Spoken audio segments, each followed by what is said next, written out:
ന്യൂസാണോ? അതെ സാറേ, ഞാൻ വിളിക്കുന്നതേ ഒരു സർക്കാർ ജീവനക്കാരന് ഈ ചാനൽ ഞാൻ ഇടയ്ക്കിടയ്ക്ക് ഇപ്പൊ ശ്രദ്ധിക്കാറുണ്ട്. കാരണം എന്ന് പറഞ്ഞാൽ എന്റെ വൈഫ് ഒരു കെണിയിൽപ്പെട്ട് പോയി. ഈ പെന്തക്കോസുകാരുടെ കെണിയിൽപ്പെട്ട് അവര് അതിനങ്ങ് അഡിക്റ്റ് ആയിട്ട് വീടും മറന്ന് പ്രാർത്ഥന പറഞ്ഞങ്ങ് നടക്കുക. വീടൊന്നും നോക്കാറൊന്നുമില്ല. ഇപ്പം ഇവരെവിടെ പോകുന്നെന്നോ എങ്ങോട്ട് പോകുന്നെന്നോ ഒന്നും അറിയാൻ പറ്റാത്തൊരു കണ്ടീഷനിലൊരു ജീവിതമാണ്. താങ്കൾ ഏത് സഭാംഗമായിരുന്നു നേരത്തെ? ഞാൻ കത്തോലിക്ക സഭ കത്തോലിക്കനാ. അതിനിപ്പോ ഏതിലോട്ടാ പോയേക്കുന്നത്? ഇവര് പെന്തക്കോസ് സഭയിലാണ്. അവര് പെന്തക്കോസ് അല്ല. ഞങ്ങള് ലവ് മാരേജ് ആയിരുന്നു. ഞങ്ങൾ സ്കൂളിൽ പഠിച്ച അങ്ങനെ ലവ് മാരേജ് ആയിരുന്നു. മാനസികമായ ഒരുപാട് പ്രശ്നങ്ങളിൽ ഞങ്ങൾ കഴിഞ്ഞു പോകുന്നു. എന്നാലും ഒരു സമാധാനം ഉണ്ടായിരുന്നു. ഇപ്പൊ ഇതിലേക്ക് പോയതിന് ശേഷം ഒട്ടും സമാധാനം ഇല്ലാത്ത കണ്ടീഷനിലേക്കാണ്. നിങ്ങൾ രണ്ടും പെന്തക്കോസിലേക്ക് പോയായിരുന്നോ? ഞാൻ പെന്തക്കോസിൽ പോയിട്ടില്ല. ഞാൻ ഇപ്പോഴും കത്തോലിക്ക സഭയിൽ തന്നെ ഞാൻ അടിസ്ഥാനമായി വിശ്വസിച്ച സഭയിൽ തന്നെ വിശ്വസിച്ച്. ഈ ഭാര്യ തന്നെയാണോ പെന്തക്കോസിലേക്ക് പോയത്? അവര് സ്വന്തമായിട്ട് CSIയുടെ അവരുടെ സ്ഥാപനത്തിൽ നിന്ന് പഠിച്ചവരാ. അവര് CSI കീഴിൽ നിന്നൊരു സ്ഥാപനത്തിൽ പഠിച്ചവരാ. അപ്പൊ ഞാനും അങ്ങനെ പഠിച്ചൊരു വ്യക്തിയാണ്. അപ്പൊ അങ്ങനെ സ്ഥാപനത്തിൽ നിന്ന് പഠിച്ചു വന്നവർക്ക് അവർക്ക് വിശ്വാസം അങ്ങനെ ഉണ്ട്. അവർക്ക് ക്രിസ്തീയ വിശ്വാസം ഉണ്ട്. അപ്പൊ അത് ഉള്ളിൽ കിടപ്പുണ്ടായിരുന്നു. അവരെയും ഈ വൈഫ് ഒരു സർക്കാർ ജീവനക്കാരിയാണ്. അപ്പൊ അവരുടെ സ്ഥാപനത്തിൽ ജോലി ചെയ്യുന്ന ഒരു പെന്തക്കോസുകാരി ഉണ്ടായിരുന്നു. അവര് മുഖാന്തരം കണ്ട് ഇവര് പ്രാർത്ഥനയ്ക്ക് കൊണ്ടുപോയി. ഈ പെന്തക്കോസിലെ ഏത് ഗ്രൂപ്പിലാ? അവര് ഏത് ഗ്രൂപ്പാണെന്നൊന്നും എനിക്ക് അറിയത്തില്ല. കറക്റ്റായിട്ട് ഇവരുടെ ഒന്നും ഒരു വിവരവും കിട്ടിയിട്ടില്ല. പ്രാർത്ഥന എല്ലാം വൈകിയൊക്കെ രാത്രിയൊക്കെ ആയി 7:30-8 മണിയൊക്കെ ആവും ഇവർ വീട്ടിൽ വരുമ്പോൾ തന്നെ. 7:30-8 മണി അങ്ങനെ ഒരു സമയവും സന്ദർഭമൊന്നുമില്ല. അങ്ങനെയൊക്കെ മാനസികമായിട്ട് ഞാൻ അങ്ങ് ടെൻഷനില്ല. അപ്പം ഞാനിത് വിളിക്കാൻ കാര്യം സാറിന്റെ ഈ ചാനൽ ഇടയ്ക്കിടയ്ക്ക് ഞാൻ ഇത് ഇങ്ങനെ ആയതിനു ശേഷം ഞാനിങ്ങനെ ശ്രദ്ധിച്ചു തുടങ്ങിയപ്പോൾ ഒരുപാട് ചീറ്റിംഗ് കേസുകൾ എനിക്ക് അറിയാൻ സാധിച്ചു. അപ്പോൾ എന്റെ വൈഫ് ഒരുപാട് സാമ്പത്തികമായിട്ടുള്ള ഇതിലേക്ക് പോയതിനു ശേഷം ഒരുപാട് സാമ്പത്തിക പ്രതിസന്ധി ഞങ്ങൾ നേരിടുന്നുണ്ട്. സാമ്പത്തിക പ്രശ്നത്തിൽ അകപ്പെട്ട് കഴിയുക. കാര്യം എന്ന് പറഞ്ഞാൽ നിങ്ങൾക്ക് വേണേൽ സർക്കാർ ജീവനക്കാരാണ്, മറ്റു വലിയ ചെലവുകളും ഒന്നുമില്ല. പിന്നെ ഈ സാമ്പത്തികമായിട്ട് എവിടെ പോകുന്നു പൈസയൊക്കെ വൈഫ് കൊണ്ടുപോയി. അതായത് ഞാൻ ഇവരെ ഒന്ന് കൂടുതലായിട്ടും ഞാൻ അവർക്ക് ജോലിയുള്ള വ്യക്തിയാണല്ലോ, സർക്കാർ ജീവനക്കാരി. അവർക്ക് വിദ്യാഭ്യാസമുണ്ട്, കാര്യങ്ങൾ മനസ്സിലാക്കാനുള്ള കഴിവുണ്ട്. അപ്പോൾ അതുകൊണ്ട് നമ്മൾ കൂടുതലായിട്ട് അവരെ നമ്മൾ ചോദ്യം ചെയ്യുന്നത് അവർക്ക് താല്പര്യമില്ല. അപ്പോൾ അതുകൊണ്ട് കുറേ സ്വാതന്ത്ര്യമൊക്കെ അവർക്ക് കൊടുത്തിട്ടുണ്ടായിരുന്നു.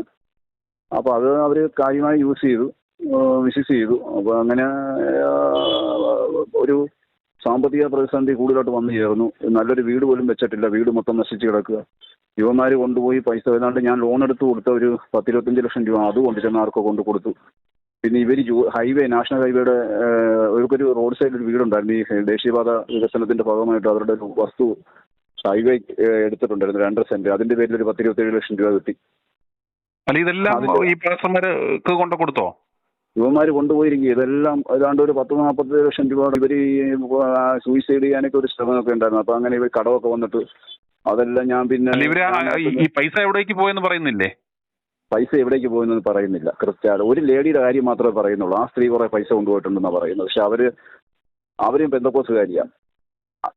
അവർ ദിവസം വീട്ടിൽ വന്നപ്പോൾ ഞാൻ അടുപ്പിച്ച വീട്ടിൽ പെന്തക്കോസുകാരെ എന്റെ വീട്ടിൽ കയറരുതെന്ന് പറഞ്ഞ് ഇവരെ ഓടിച്ചു വിട്ടതാണ്. ഞാനൊരു കത്തോലിക്ക വിശ്വാസനാണ്. ഞങ്ങൾ പാരമ്പര്യമായിട്ട് കത്തോലിക്കല. ഞാൻ അങ്ങനെ സ്ഥിരം ഒരു പള്ളിവാസിയൊന്നുമല്ല. ഞാൻ പള്ളിയിൽ പോവും, വിശ്വാസമാണ്, പള്ളിയിൽ പോവും, ക്രിസ്ത്യ വിശ്വാസി തന്നെ. ഇപ്പോഴും ഇവരങ്ങ് ഇതിന് അഡിക്റ്റായി പോയി. അങ്ങ് മാനസികമായിട്ട് ഞങ്ങൾ വീട്ടിൽ സാമ്പത്തികമായിട്ടുള്ള പ്രശ്നങ്ങൾ ഇപ്പോഴും അതിന്ന് ഇതായിട്ടില്ല, മാറ്റം വന്നിട്ടില്ല. അപ്പൊ ഞാനിത് ഇങ്ങനെ കണ്ടതുകൊണ്ട് ഒന്ന് എന്റെ ഈ മാനസിക പ്രശ്നങ്ങളൊക്കെ ഒന്ന് പറയാമെന്ന് വിചാരിച്ചു. അവര് പറയുന്നത് ഇതിലേക്ക് കൊണ്ടുപോയിട്ട് ഇവര് ഈ പ്രാർത്ഥന ഗ്രൂപ്പുകാർക്കൊക്കെ പൈസ ഈ ഓൺലൈൻ വഴി അയച്ചു കൊടുത്തിട്ടൊക്കെ ഉള്ളതായിട്ട് എനിക്ക് ചെറിയ അറിവൊക്കെ ഉണ്ട്. പൈസയൊക്കെ പ്രാർത്ഥന ഗ്രൂപ്പുകാരുണ്ടല്ലോ, അയച്ചു കൊടുത്തിട്ടുണ്ട് പൈസ. അങ്ങനെ കുറെ പൈസ പോയിട്ടുണ്ട്. എന്നാലും ഒരു പരിധിയില്ലേ? ഇപ്പം 10-44 ലക്ഷം രൂപ പോകാന്നൊക്കെ പറയുമ്പോൾ അത് കണ്ടമാനം പൈസ പോയിട്ടുണ്ട് സാറേ, കണ്ടമാനം പൈസ പോയിട്ടുണ്ട്. ഞാൻ ശരിക്കൊരു വീട് വെച്ചിട്ടില്ല.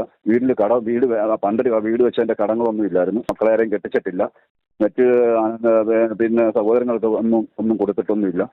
അങ്ങനെ ഒരുപാട് ഞാൻ മനസ്സിലാക്കുമ്പോഴത്തേക്ക് ഇവര് ഒത്തിരി ചീറ്റ് ചെയ്ത് കൊണ്ടുപോയിട്ടുണ്ട് പൈസ. ഇവര് സത്യം ഇതുവരെ പറയുന്നില്ല. വൈഫ് ഒന്നും സത്യം പറയുന്നില്ല. അവരിൽ നിന്നും കിട്ടാനും മാർഗമില്ല. ഒരു ഇച്ചിരി ഞാൻ സത്യം പറഞ്ഞാൽ ഈ പ്രാർത്ഥനക്കാർ വീട്ടിൽ വരുവോ? ഇല്ല, ഞാൻ അടുപ്പിക്കത്തില്ല. ഇവന്മാർ വീട്ടിൽ ഒരിക്കലും ഒരു ലേഡി വരാൻ ശ്രമിച്ചു, അടുപ്പിച്ചിട്ടില്ല. ഇപ്പൊ ഇവര് ജോലി ചെയ്യുന്ന അവിടെ ഇവരുടെ കൂടെ വർക്ക് ചെയ്യുന്ന ഒരു 1-2 ലേഡിയുമായിട്ട് ഞാൻ സംസാരിച്ചപ്പോൾ ഇവരെ ഈ പെന്തക്കോസിലേക്ക് കൊണ്ടുപോയ ഒരു സ്ത്രീയുടെ കാര്യമൊക്കെ അവർ പറഞ്ഞു. വല്ലാത്ത അവസ്ഥയാ മാനസികമായിട്ട്. ഈ ഞായറാഴ്ചകളിലൊക്കെ ഞാൻ എന്നെ ഒളിച്ചാ പള്ളിയിൽ പോകുന്നത്. ഞാൻ അറിയാതെയൊക്കെ ഒളിച്ച്. ഇപ്പം ഞാൻ ഉറങ്ങിപ്പോയി കഴിഞ്ഞാൽ ആ സമയത്തൊക്കെ ഞാൻ അറിയാതെ പള്ളിയിൽ പോയി കളയാം. ഇനി ഉണരുമ്പോൾ ഇവരെ കാണത്തില്ല. തിരക്ക് നടക്കുമ്പോഴത്തേക്ക് ഇവർ വരും. ഉച്ചയ്ക്കൊക്കെയാണ് വരുന്നത്. 1 മണി 2 മണി ചില ദിവസങ്ങളിൽ ഞാൻ വഴക്കിട്ടൊക്കെ വിളിച്ചുകൊണ്ട് വരുന്നത്. ഇവിടെ ഞായറാഴ്ച പള്ളിയിൽ പോകുന്ന ദിവസം വീട്ടിൽ വരത്തില്ല.